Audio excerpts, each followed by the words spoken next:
नमस्ते। क्या कभी आपने सोचा था कि आतंकवाद को पालने पोसने वाला देश एक दिन खुद को दुनिया का सबसे बड़ा पीड़ित बताने लगेगा? क्या आपने सोचा था कि जिस देश के आंगन से ओसामा बिन लादेन मिला वह दुनिया के सामने मासूमियत की झोली फैलाकर नोबेल लेने पहुंचेगा? पाकिस्तान के प्रधानमंत्री शहबाज शरीफ अब यूएन में आंसू बहाते हैं, 90,000 मौतों का हिसाब गिनाते हैं और कहते हैं कि हम तो बस बेचारे हैं। एयरबेस भारत से ध्वस्त कराकर भी जीत के ड्रम बजाते हैं और आतंकियों को पनाह देकर शांति की माला जपते हैं। और अब तो मामला इतने आगे बढ़ चुका है कि इस्लामाबाद में मिठाइयाँ बट रही है। ट्रंप से पहले शहबाज को मिलेगा नोबेल।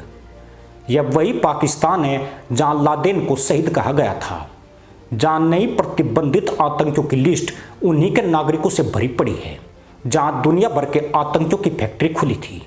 अब वही देश अचानक शांति का ब्रांड एम्बेसडर बन गया है।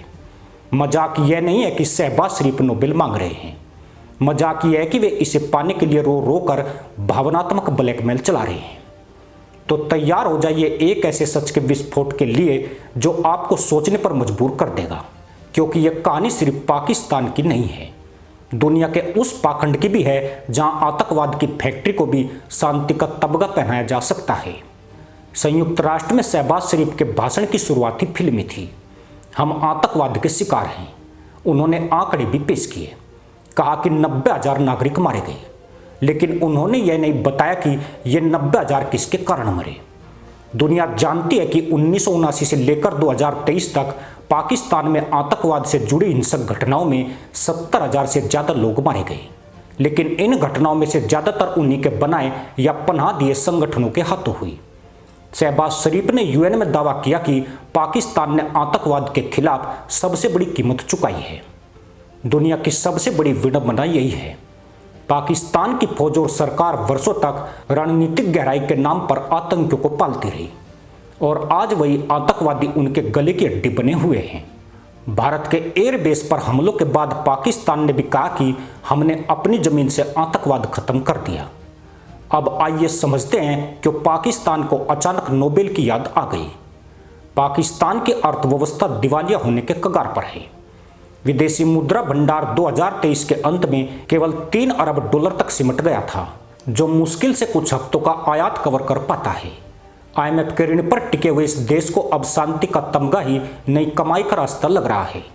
जिस तरह तेली अपनी दुकान पर 1 लीटर के साथ 100 ml मुफ्त लिखकर ग्राहकों को लुभाता है, उसी तरह पाकिस्तान ने यूएन में हम आतंकवाद के पीड़ित हैं का बैनर लटका दिया है।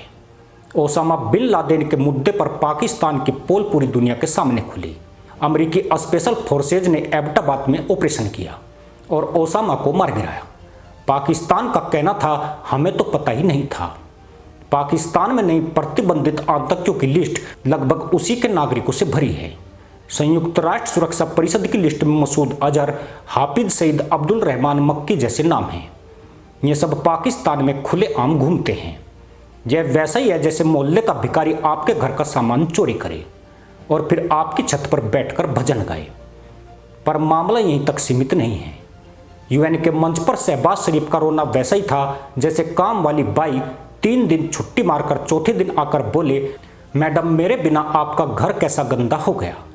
दुनिया ने देखा कि पाकिस्तान के नेता बार बार यह दोहरा रहे थे कि हमने 90,000 लोग खोए, पर कोई ये नहीं कहता कि हमने कितने हजार आतंकियों को पैदा किया। आंकड़ों की बात करें तो सिप्री यानी Stockholm international peace research institute के अनुसार पाकिस्तान अपनी जीडीपी का करीब 3.8% रक्षा पर खर्च करता है, जबकि शिक्षा और स्वास्थ्य पर मिलाकर भी उतना नहीं करता। पाकिस्तान का आतंकी नेटवर्क इतना गहरा है कि FATF ने उसे ग्रे लिस्ट में डाल दिया। 2018 से लेकर 2022 तक पाकिस्तान को FATF की ग्रे लिस्ट से निकलने के लिए 34 में से 32 शर्तें पूरी करनी पड़ी। अब जरा सोचिए, ट्रंप से पहले शहबाज को नोबेल। यह हेडलाइन कितनी मजेदार है। पाकिस्तान के टीवी चैनलों पर ऐसे चल रहा है मानो उनकी क्रिकेट टीम वर्ल्ड कप जीत गई हो। इस्लामाबाद में मिठाई की दुकानों पर भीड़ है। लोग ऐसे खड़े हैं जैसे भिखारी के हाथ अचानक सोने का कटोरा लग गया हो। अब आइए तुलना करते हैं भारत और पाकिस्तान के साथ।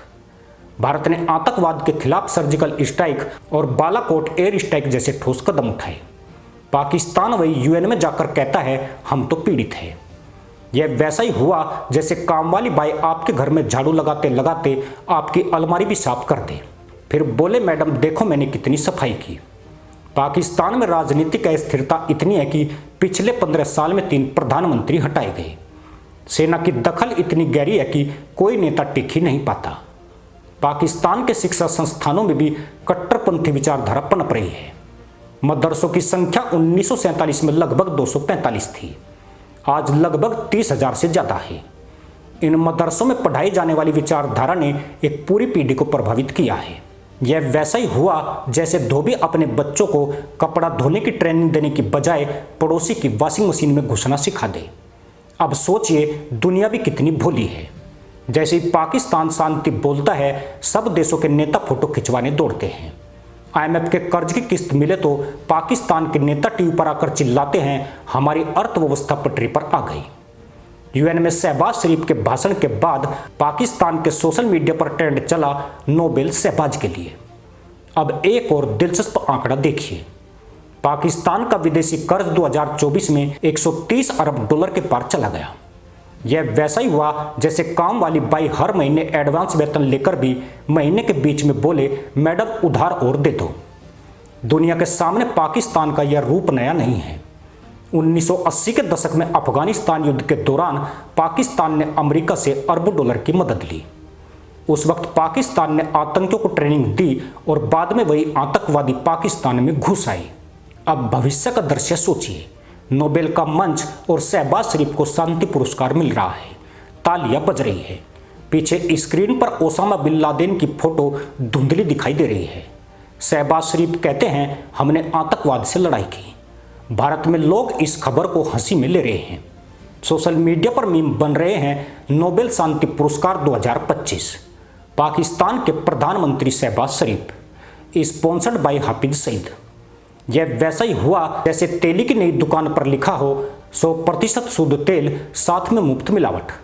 और अंत में यह समझना जरूरी है कि यह व्यंग्य केवल पाकिस्तान पर नहीं है, बल्कि उस अंतर्राष्ट्रीय सिस्टम पर भी है जो आतंकवाद को जन्म देने वालों को शांति का तमगा देने के लिए तैयार बैठा है। यह वैसा ही है जैसे काम वाली बाई आपके घर में चोरी करे और मोहल्ले का प्रधान उसे सर्वश्रेष्ठ ईमानदार बाई का अवार्ड देते। इस पूरे प्रकरण से एक सीख है, दुनिया की याददाश्त कमजोर है लेकिन इंटरनेट की बिल्कुल नहीं। आंकड़े, घटनाएं और सबूत सब मौजूद हैं।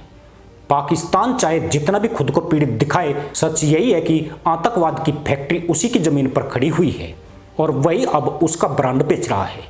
तो अगली बार जब आप सुने कि ट्रंप से पहले शहबाज को नोबेल मिलेगा तो हंसिए, ठाका लगाइए और सोचिए कि यह कैसी दुनिया है जहां धोबी, भिखारी, तेली और काम वाली बाई सब एक साथ मिलकर शांति का सर्टिफिकेट बांट रहे हैं और हम सब दर्शक बनकर देख रहे हैं।